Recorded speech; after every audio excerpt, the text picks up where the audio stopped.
I know that you talk about codependency in relationship to narcissism and like the co-narcissist.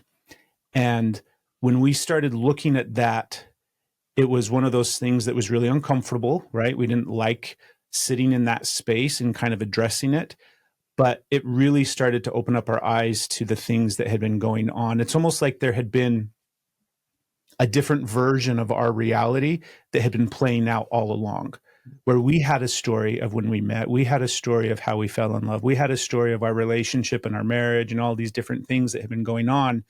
And then suddenly it was like, it's almost like a movie where suddenly it's like you go back in time and you see the truth of what was really happening.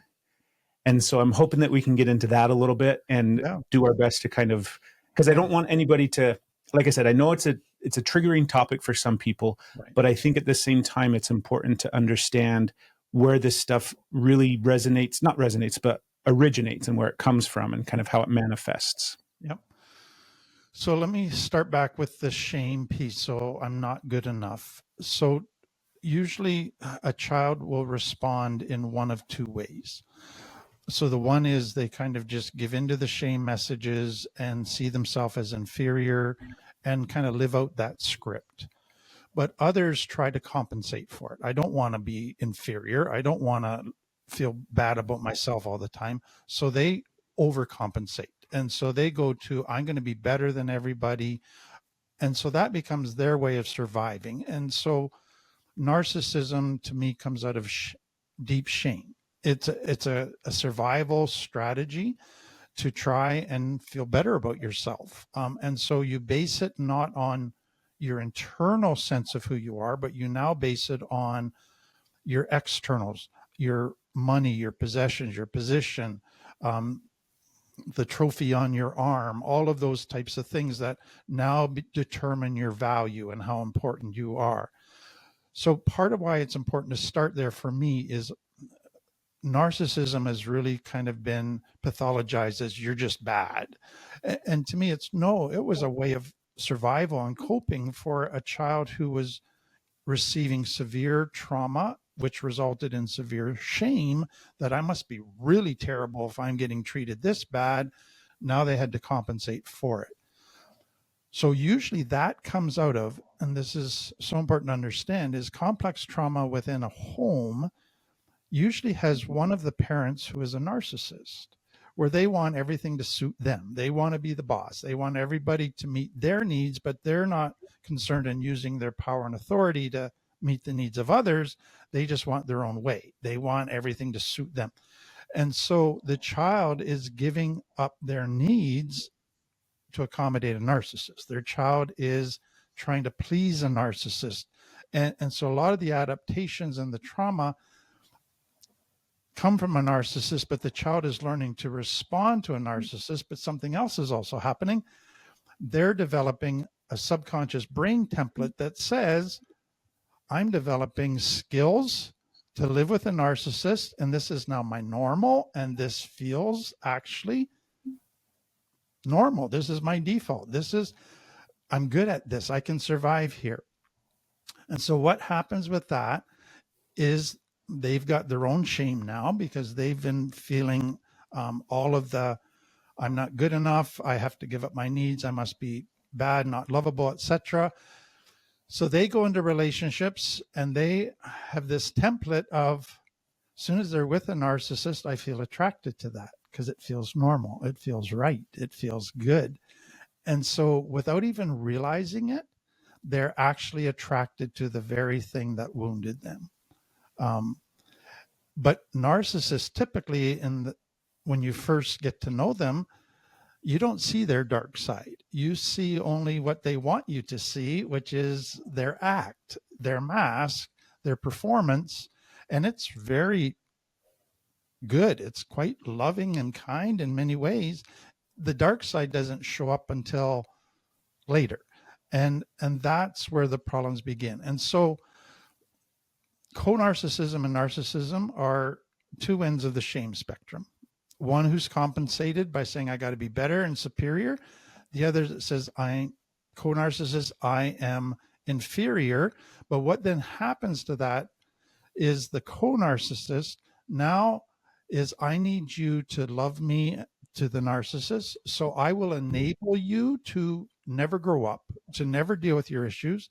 I will take your pain away. I will please you. I will fix you just so that you love me. What's also important to understand with that is when you have deep complex trauma and deep shame, you also have a deep fear of abandonment. And so when a person who has received deep trauma, they feel all alone. They feel like they have been abandoned by the very people that should be connecting to them. And that is a terrible, terrible pain for any child to experience. And so now that their deepest fear is that I will never be abandoned again. So I will do whatever is necessary to get a few crumbs of love, even endure abuse, even endure not getting my needs met, just so I will never be abandoned. The narcissist and the co-narcissist both have a deep fear of abandonment.